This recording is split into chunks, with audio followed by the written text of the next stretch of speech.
आमंत्रित गणों और प्यारे ग्रामवासियों को तहे दिल से धन्यवाद देना चाहता हूं कि आप अपने कीमती वक्त में से थोड़ा वक्त हम सबों को बीच व्यतीत करने को सोचा, जिसके लिए मुझे आज काफी गौरवान्वित महसूस हो रहा है कि आज मैं आप सबों के बीच तथा हमारे प्यारे भारत देश की इस पावन धरती प्राइम एजुकेशन के सर्वश्रेष्ठ मंच पर मुझे अपने वाणी को व्यक्त करने का मौका मिला।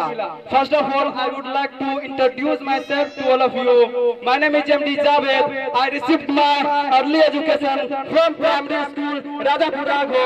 After that I have completed my 10th and 12th from Chhatradhari inter Vidyalaya Tahsilsarai. Now I am pursuing graduation from Maulana Azad National Urdu University Hyderabad and I want to become an officer. तो मैं अपनी आकांक्षा आप सबों के बीच प्रस्तुत करता हूँ।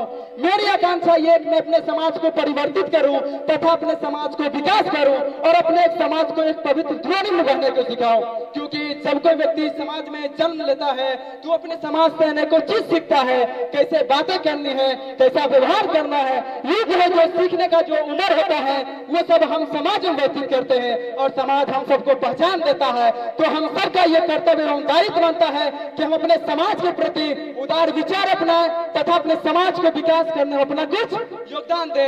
मैं अपनी उपलब्धि आप सबों के बीच प्रस्तुत करता हूँ। मेरी उपलब्धि प्राइम एजुकेशन सेंटर है, जिसमें मैं दृढ़ संकल्प के साथ नौनिहाल बच्चे को पढ़ाता हूँ और मैं ये चेष्टा करता हूँ कि आज मैं जिन नौनिहाल बच्चे को पढ़ा रहा हूँ वो नौनिहाल बच्चे आगे चलकर अनेकों विद्यार्थियों को पढ़ाएंगे, जिसमें से अनेकों IAS बनेंगे, डॉक्टर बनेंगे, इंजीनियर बनेंगे, साइंटिस्ट बनेंगे, अनेकों उच्च पद धारण करेंगे, जिससे हमारा समाज विकास होगा, जिससे हमारा भारत देश विकास होगा।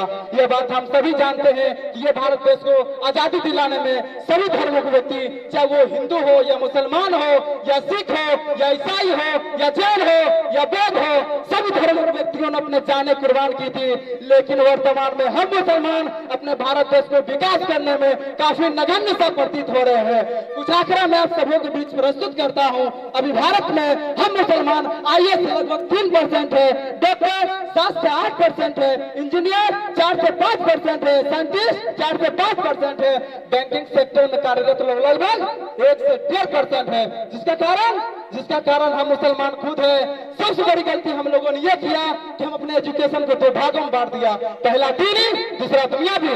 मुझे तो तब अफसोस होता है ये सुनकर जब हम ही लोगों में कोई व्यक्ति ये कहते हैं कि मुझे सिर्फ दीनी तालीम हासिल करना है। बेशक मैं मानता हूँ कि हम लोग चाहेंगे कि सबसे पहले हम लोग का आखिरत बने, लेकिन हमको और आपको यहाँ बैठे सभी व्यक्तियों को अगर समाज का विकास करना है, ये भारत देश का विकास करना है, तो आपको दुनियावी तालीम लेना बहुत जरूरी है। क्योंकि हम लोग इतिहास में देखे हैं, इतिहास में पढ़े हैं और इतिहास से सीखना चाहिए कि जो वही भारत देश है जहाँ महिलाओं और दलितों को दबाया गया था, लेकिन उन सब ने किसका रास्ता अपनाया? एजुकेशन का।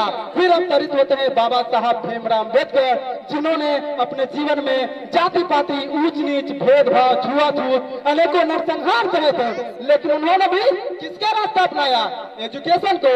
एजुकेशन के बदौलत भारतीय व्यक्तियों को भारतीय संविधान गढ़कर दिए, जिससे पूरा भारत देश चलता है। आज भीमराव अम्बेडकर को इसी कारण पूरा भारत देश पूछते हैं। मैं APJ अब्दुल कलाम जी के बारे में बताना चाहता हूं, जिन्होंने एजुकेशन के सहारे भारत को परमाणु बम दिए। यूं कहे तो आधुनिक हथियार के मामले में भारत को आत्मनिर्भर बनाया। APJ अब्दुल कलाम जी अपने जीवन में दोनों तालीम लिए थे, दीनी और दुनियावी। वो कह के गए हैं कि आप अपने बच्चे को दोनों तालीम दीजिए। आप लोग बताइए, आप अपने बच्चे को दोनों तालीम दीजिएगा ना? बोलिए, दोनों तालीम दीजिएगा। और मैं खान सर के बारे में बताना चाहता हूँ, जिन्होंने एजुकेशन के सहारे सबसे पहले वो क्या बने? शिक्षक बने। शिक्षक के बाद समाज सेवक बने। आज आने को हॉस्पिटल खान सर खोले हुए पटना में। और मैं लड़कियों यानी बहनों से ये कहना चाहता हूँ, कभी हाल ही में महाराष्ट्र की पहली महिला मुस्लिम अदीबा आनंद जी बनी है, जिन्होंने अपने माता पिता का नाम रोशन की, अपने गांव समाज का नाम रोशन की, अपने महिला वर्ग का नाम रोशन की। किसके सहारे? एजुकेशन के सहारे। ठीक उसी प्रकार हम और आप यहाँ बैठे सभी व्यक्ति चाहेंगे हम अपने माता पिता का नाम रोशन करें, अपने गाँव समाज का नाम रोशन करें। किसके सहारे करें? करेंगे? एजुकेशन के सहारे। और मैं सभी विद्यार्थियों को ये कहना चाहता हूँ कि आप अभी पढ़ रहे हैं, study with personality, it is very important in life in society. आज मेरे पास कोई सरकारी नौकरी नहीं है, मैं पिछले 4 साल से सरकारी नौकरी की तैयारी कर रहा हूँ, लेकिन मैं सोचता हूँ कि मेरे हृदय में वो गुण आए, वो स्किल आए, वो कौशल आए, वो व्यक्तित्व आए, तब मेरे को सरकारी नौकरी हो। क्योंकि मैं ये अच्छे प्रकार से जानता हूँ कि किसी भी कार्य को, जो व्यक्तित्व वाला कार्य को अंजाम दे पाएगा, बिना व्यक्तित्व वाला उस प्रकार कार्य को कभी नहीं अंजाम दे पाएगा।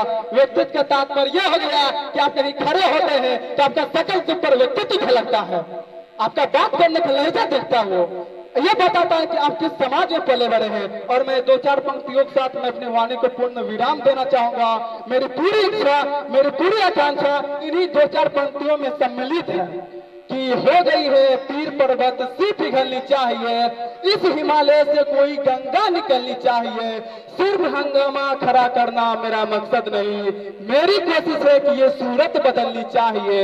मेरे सीने में नहीं तेरे सीने में सही, मेरे सीने में नहीं तेरे सीने में सही, पर हो कहीं भी आग लेकिन आग जलनी चाहिए। जय हिंद, जय बिहार, जय भीम, जय फलस्तीन, तकबीर, अल्लाहू अकबर।